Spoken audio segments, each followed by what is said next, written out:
Carta aos Hebreus, capítulo 1. Jesus Cristo, a perfeita revelação de Deus.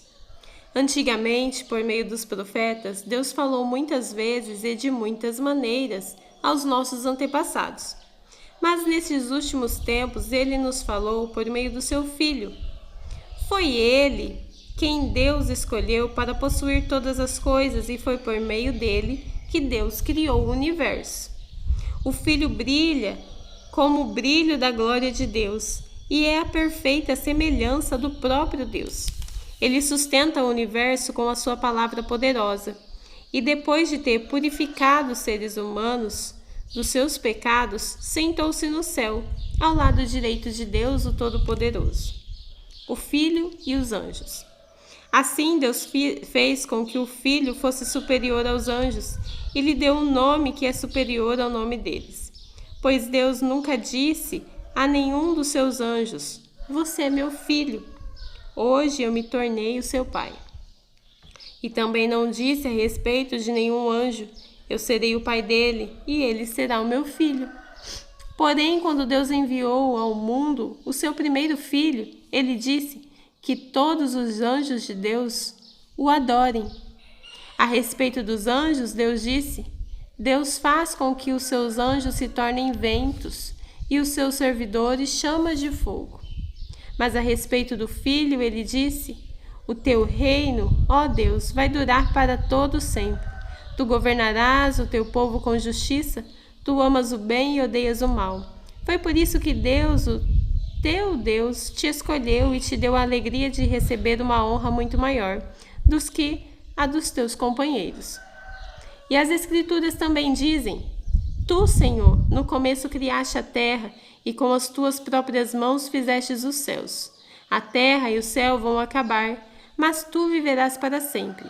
Eles ficarão velhos como roupa, tu os dobrarás como se dobra um casaco, e serão trocados como se troca de roupa.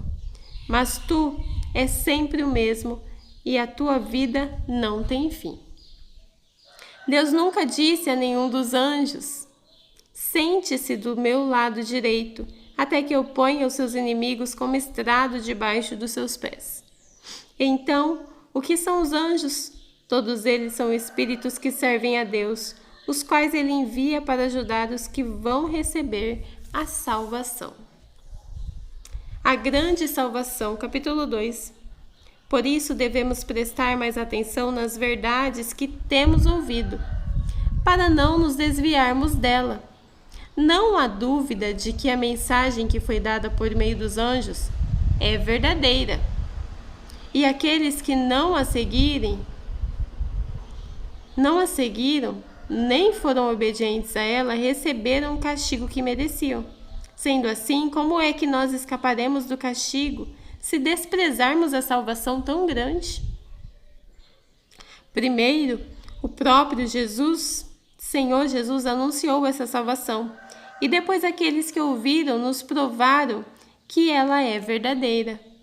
Ao mesmo tempo, por meio de sinais de poder, maravilhas e muitos tipos de milagres, Deus confirmou o testemunho deles e, de acordo com a sua vontade, distribuiu também os dons do Espírito Santo. Jesus Cristo Salvador.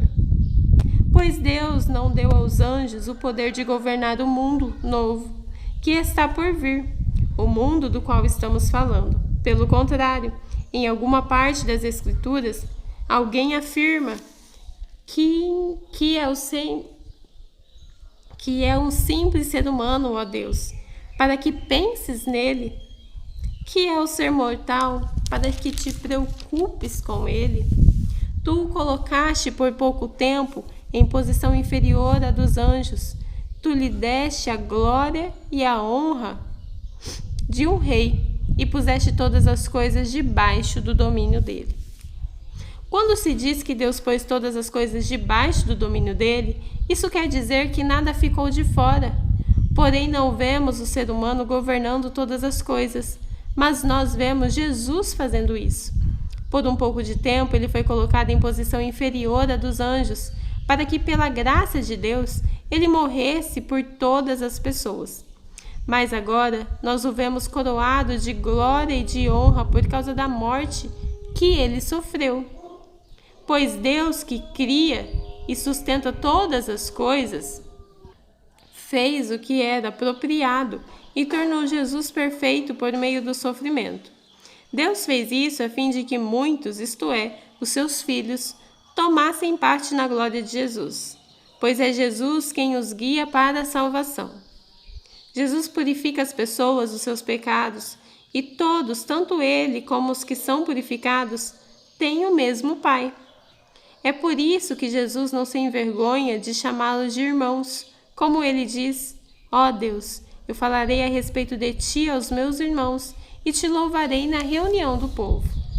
Diz também: eu confiarei nele, e diz ainda: aqui estou eu com os filhos que Deus me deu. Os filhos, como ele os chama, são pessoas de carne e sangue, e por isso o próprio Jesus se tornou igual a eles, tomando parte na natureza humana deles. Ele fez isso para que, por meio da sua morte, pudesse destruir o diabo, que tem poder sobre a morte, e também para libertar os que foram escravos toda a vida por causa do medo da morte. É claro que ele não veio para ajudar os anjos. Em vez disso, como dizem as Escrituras, ele ajuda os descendentes de Abraão. Isso quer dizer que foi preciso que Jesus se tornasse em tudo igual aos seus irmãos, a fim de ser o grande sacerdote deles, bondoso e fiel no serviço a Deus, para que os pecados do povo fossem perdoados. E agora Jesus pode ajudar os que são tentados, pois ele mesmo foi tentado e sofreu. Jesus e Moisés, capítulo 3. Meus irmãos na fé, vocês que também foram chamados por Deus, olhem para Jesus, que Deus enviou para ser o grande sacerdote da fé que professamos, pois ele foi fiel a Deus, que o escolheu para esse serviço, assim como Moisés foi fiel no seu trabalho em toda a casa de Deus. Assim como a pessoa que constrói uma casa é mais importante do que a casa, assim também Jesus é mais importante do que Moisés. Uma casa tem de ser construída por alguém, mas Deus é o construtor de tudo o que existe. E Moisés foi um servo fiel no seu trabalho na casa de Deus e falou das coisas que Deus ia dizer no futuro. Mas Cristo é fiel como filho que dirige a casa de Deus, e nós seremos a sua casa se conservarmos a nossa coragem e a nossa confiança naquilo que esperamos. O descanso do povo de Deus. Por isso, como diz o Espírito Santo, se hoje vocês ouvirem a voz de Deus, não sejam teimosos como foram seus antepassados quando se revoltaram contra ele, no dia em que eles o puseram à prova no deserto. Ali os antepassados de vocês me desafiaram e me puseram à prova, embora eles tivessem visto o que eu fiz durante 40 anos. Por isso fiquei irritado com aquela gente e disse: eles são gente de coração perverso e não querem obedecer os meus mandamentos. Eu fiquei irado e fiz esse juramento: eles nunca entrarão na terra prometida, onde eu lhes teria dado descanso. Meus irmãos, cuidado para que nenhum de vocês tenha um coração tão mau e descrente que o leve a se afastar do Deus vivo. Pelo contrário, enquanto esse hoje de que falam as Escrituras Sagradas se aplique a nós, animem uns aos outros, a fim de que nenhum de vocês se deixe enganar pelo pecado, nem endureça o seu coração, pois seremos companheiros de Cristo se continuarmos firmes até o fim na confiança que temos tido desde o princípio. É isso que as Escrituras Sagradas dizem. Se hoje vocês ouvirem a voz de Deus, não sejam teimosos como foram seus antepassados quando se revoltaram contra ele. Quem foi que ouviu a voz de Deus e se revoltou contra ele? Foram todos os que Moisés tirou do Egito. Com quem foi que Deus se irritou durante 40 anos? Foi com os que pecaram e caíram mortos no deserto. E quem é que Deus estava falando quando fez este juramento? eles nunca entrarão na terra prometida, onde eu lhes teria dado descanso.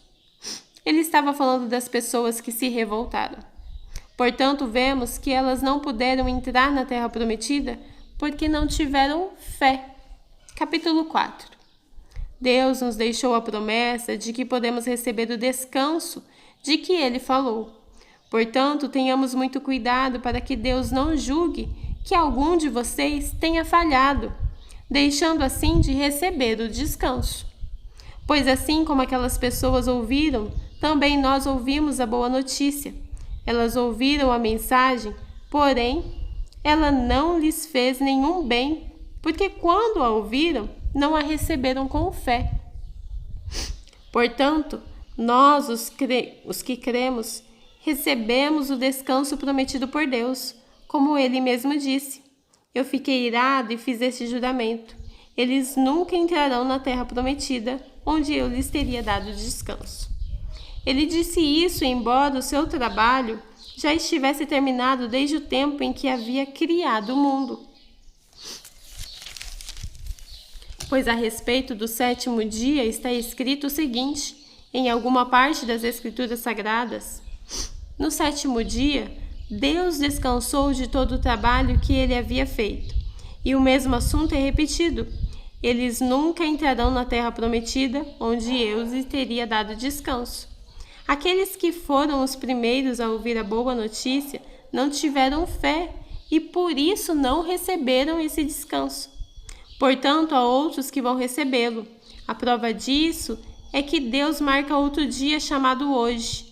Ele falou disso muitos anos depois por meio de Davi, no trecho das Escrituras já citado. Se hoje vocês ouvirem a voz de Deus, não sejam teimosos. Se Josué tivesse dado ao povo esse descanso, Deus não teria falado mais tarde a respeito de outro dia.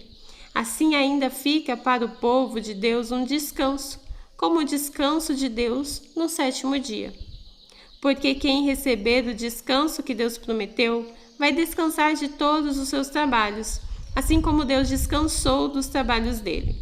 Portanto, façamos tudo para receber esse descanso, e assim nenhum de nós deixará de recebê-lo, como aconteceu com aquelas pessoas por terem se revoltado.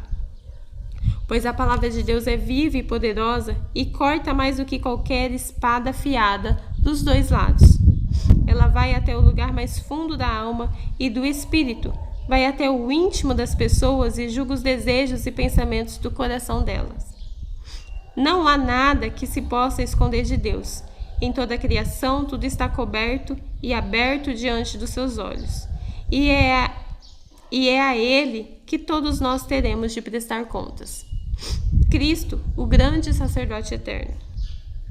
Portanto, fiquemos firmes na fé que anunciamos, pois temos um grande sacerdote poderoso, Jesus, o Filho de Deus, o qual entrou na própria presença de Deus.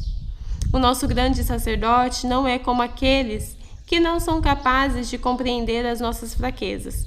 Pelo contrário, temos um grande sacerdote que foi tentado do mesmo modo que nós, mas não pecou.